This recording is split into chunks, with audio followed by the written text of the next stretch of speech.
আসসালামু আলাইকুম। কি অবস্থা, কেমন সবাই? আশা করি আপনারা সবাই অনেক বেশি ভালো আছেন। আলহামদুলিল্লাহ, আমি আপনাদের দোয়ায় ভালো আছি। তো দেশের বর্তমান পরিস্থিতি সবাই অবগত আছেন। তো আমিও আজকে বের হয়ে গেলাম সাইকেল নিয়ে দেশের অবস্থা দেখার জন্য। তো আমি প্রথমে ঢুকলাম ইউআই ইউনিভার্সিটি দিয়ে। তো এখানে অনেক সুন্দর সুন্দর পেইন্ট করা হইতেছে, আপনারা দেখতেছেন। তাছাড়া আমরা পুরান ঢাকায় যাব, তারপরে আপনার ধুলাইখাল হয়ে পোস্তকলা হয়ে সব জায়গা থেকে ঘুরে আসব আর আপনাদেরকে দেখাবো কি সুন্দরভাবে ছাত্ররা আর্ট করতেছে, তারপর গাছ লাগাচ্ছে। ইচ অ্যান্ড এভরিথিং আপনাদেরকে শেয়ার করব এই ভিডিওর মাধ্যমে। তো আপনারা যারা রাস্তায় বেরোতে পারতেছেন না, এই ভিডিওটা দেখে উপভোগ করতে পারবেন। তো শান্তিনগর ফ্লাইওভারের নিচ দিয়ে যাচ্ছিলাম, তো তখন দেখলাম অনেকগুলা মানুষ মিলে একসাথে।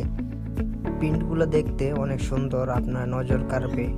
আর গাড়ি, সাইকেল, হুন্ডা, বাস, আপনি যা দিয়ে যান এইগুলো আপনার চোখে পড়বে, খুব ভালো লাগবে। আর এই যে দিক দিয়ে একটা ভাইয়া লাঠি নাইরা ট্রাফিকের দায়িত্ব পালন করছে। এই আপুর পেন্টিংটা খুব সুন্দর হইতেছে। যে আরেকটা করছে, এই যে দেখতেছেন আরেকটা করতেছে। তো এই দিক দিয়ে খুব সুন্দর, মানে আপনি যদি ঢাকার ভিতরে রাস্তায় নামেন, কোনো জায়গায় বাদ পাবেন না যে জায়গায় ছাত্রদের রঙের তুলি পড়েনি। খুব ভালো লাগছিল আমার। তো হুট করে আবার বৃষ্টি নামতেছে, ঝিরঝির বৃষ্টি, তারপরে জ্যাম, মানে বলার মতো না, সহ্য করার মতো না। খুব বিরক্ত হয়ে যাচ্ছিলাম, তারপরে কিচ্ছু করার নাই। সাইকেল নিয়ে বেরিয়েছি, তাও এই অবস্থা, টিকতে পারতেছি না।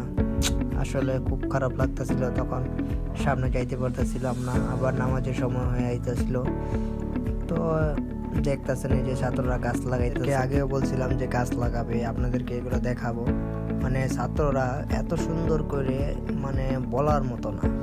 আসলে আমি দেখে খুব মুগ্ধ, আপনারা সামনাসামনি দেখলে আরো ভালো লাগতো। মানে ফ্রেন্ড সার্কেলটা মিলে এক জায়গায় বসতেছে, ওই জায়গায় রং তুলির মাধ্যমে। তো এই যে দেখতেছেন না, এখন আমরা আছি ধুলাইখাল, পোস্তকলা ব্রিজ হয়ে যাইতেছি বংশালের দিকে। তো যে দেখেন কি সুন্দর, আসলে বলার মতো না। এত সুন্দর সুন্দর পেন্টিং মানে ছাত্ররা করতেছে, ছাত্রদেরকে আসলে সাধুবাদ জানানো দরকার। দেখতেছেন খুব সুন্দর হইতেছে, খুব সুন্দর। আপনারা দেখতেছেন, এই যে দেখতেছেন কত কত রং তুলি দিয়ে কত সুন্দরভাবে আর্ট করতেছে ছাত্ররা। আসলে ছাত্রদেরকে মন থেকে ধন্যবাদ জানানো দরকার। আমি খুবই আনন্দিত হয়েছিলাম দেখে। আপনাদের হাতে যাদের সময় আছে, অবসর থাকেন, আপনারা চাইলে এখন ঢাকার ভিতরে চলাফেরা করতে পারেন, ঘোরাফেরা করতে পারেন। ঘোরাফেরা করলে দেখতে পারবেন যে ছাত্ররা কত সুন্দর করে আর্ট করতে পারতেছে স্বাধীনভাবে, কেউ কিছু বলতেছে না। তারপরে আপনারা ওদের সাথে থাকতে পারবেন, কথা বলতে পারবেন, কিছু সময় বিনিময় করতে পারবেন তাদের সাথে, তাদেরকে হেল্প করতে পারবেন। চাইলে যদি চান আপনারা তাদের সাথে হেল্প করতে পারেন। খুব সুন্দর লাগতেছিল, মেঘলা বিকেল, তারপরে রং তুলির মাধ্যমে রং তুলি করতেছে ছাত্ররা। খুব ভীষণই মজা পাইতেছিলাম দেখা। কিন্তু অনেক দূরের রাস্তা গেছি, অনেক দূর থেকে, যার কারণে ওদের সাথে পয়সা কথা বলতে পারিনি। কিন্তু পিনগুলো আমি খুব সুন্দরভাবে দেখতেছিলাম, ভালোই লাগতেছিল।